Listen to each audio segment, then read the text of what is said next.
Salut, ravi de vous retrouver. Donc, nouvelle vidéo sur le portrait. Le portrait, c'est quelque chose qui, je sais, intéresse plein d'entre vous. Et moi, ça me passionne depuis très longtemps. J'aime beaucoup cet exercice parmi toutes les possibilités que peuvent nous offrir le dessin. Que ça soit le dessin de personnage, que ça soit le paysage. Le portrait, c'est vraiment hyper particulier parce que l'anatomie du visage, les caractéristiques du visage sont hyper complexes et il y a vraiment des possibilités infinies à cet exercice puisqu'on est tous différents. Donc avant de rentrer de plein pied dans la technique, j'avais envie de vous donner quelques clés, quelques notions essentielles qui vont vous permettre de construire un portrait très progressivement sans brûler les étapes.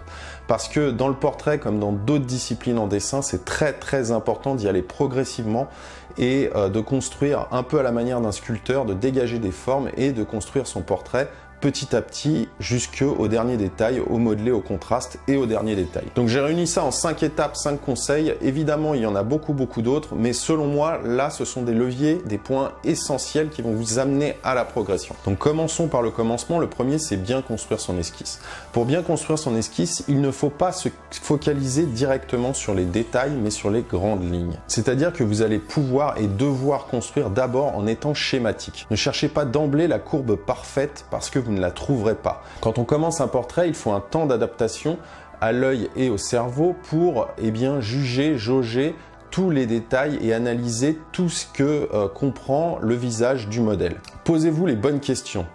Quelle forme globale a le visage? Est-ce qu'il est plus carré, plus ovale?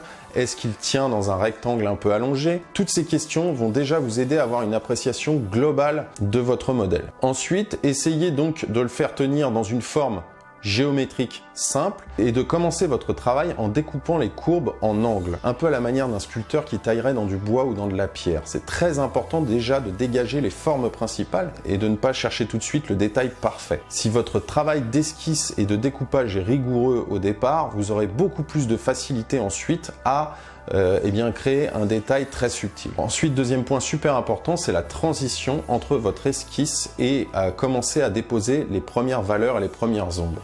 Ce moment de transition doit être choisi pour que vous démarriez donc le travail du contraste dans les meilleures conditions. Pour ça, ne comptez pas le temps, ne soyez pas pressé de contraster. Je sais bien qu'on a toujours envie d'aller vers la ressemblance et le réalisme, mais ça viendra en temps voulu. Plus vous passerez de temps sur votre esquisse, plus vous aurez de chances de faire quelque chose de précis et de réaliste à la fin. Votre esquisse doit être la plus précise possible. Troisième point super important, prêtez particulièrement attention et soignez la partie du centre du visage et principalement du regard. Pourquoi? Parce que c'est là en premier lieu que va se projeter le regard du spectateur. Dans la vie de tous les jours, c'est naturel. On regarde la personne de prime abord dans les yeux quand on discute, quand on dialogue. C'est la même chose en dessin. L'œil du spectateur va vraiment se focaliser d'abord. Il y a toujours un point focal quand on fait un dessin et il va se focaliser d'abord sur cette partie du nez et du regard. Ça ne veut pas dire qu'il faille bâcler le contour du visage et les autres parties, mais prêtez particulièrement attention aux détails sur le centre du visage. Quatrième point, à mon sens super important aussi, c'est le travail des valeurs. Quand on arrive au modelé du visage et au travail du contraste par les valeurs, on a tendance à se perdre effectivement dans toute une gamme de crayons. Les valeurs, ce sont les différentes variantes de gris que vous allez pouvoir utiliser du plus sombre au plus clair. Encore une fois, dans la plupart des mails que je reçois, vous avez tendance à trop vous focaliser sur le matériel. Une gamme de 10 crayons ne vous fera pas gagner en réalisme et ne vous fera pas faire un meilleur portrait que si vous en utilisez que 4. Pour faire un portrait réaliste, en général, je ne me sers jamais de plus de 4 variantes au maximum. Et quelquefois, je peux même me limiter à 3. En général, j'utilise un crayon léger ou moyen type 2H ou HB pour mon esquisse, puis un crayon plus fort type 2B pour les teintes moyennes et ensuite je peux aller jusqu'au 4B pour noircir mon portrait et pour les zones les plus sombres. Au-delà, c'est du fignolage et vous risquez même de vous perdre ensuite si vous utilisez trop de crayons. L'important se trouve vraiment dans la cohérence entre chaque valeur de gris à chaque endroit du visage. C'est-à-dire qu'il ne faut pas que vous ayez des parties trop noires et des parties trop claires. Il faut de la subtilité ensuite dans les variantes de gris. Et c'est votre œil qui fait tout. Utiliser 10 crayons pour ça ne vous fera pas faire un meilleur portrait, ne vous fera pas gagner en réalisme. Dernier point à mon sens le plus important qui est la clé de tout, c'est l'observation. Faites des pauses. Observez, prenez de recul sur ce que vous faites, c'est le plus important. Passez de votre modèle à la feuille, de votre feuille au modèle, que ce soit un modèle vivant ou que ce soit un modèle d'après photo, c'est la même chose.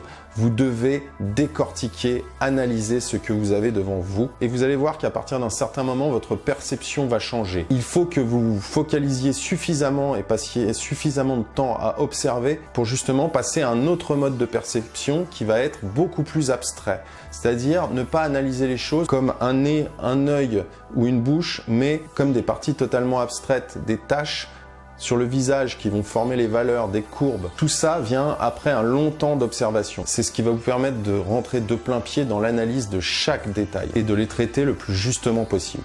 Voilà donc pour tous les portraitistes, j'espère que ces conseils vous seront utiles car à mon sens, ce sont des clés essentielles pour réussir vos portraits. Si cette vidéo vous a plu, n'hésitez pas à la partager, à vous abonner à la chaîne. Moi, je vous retrouve très vite pour la suite sur le portrait. Salut!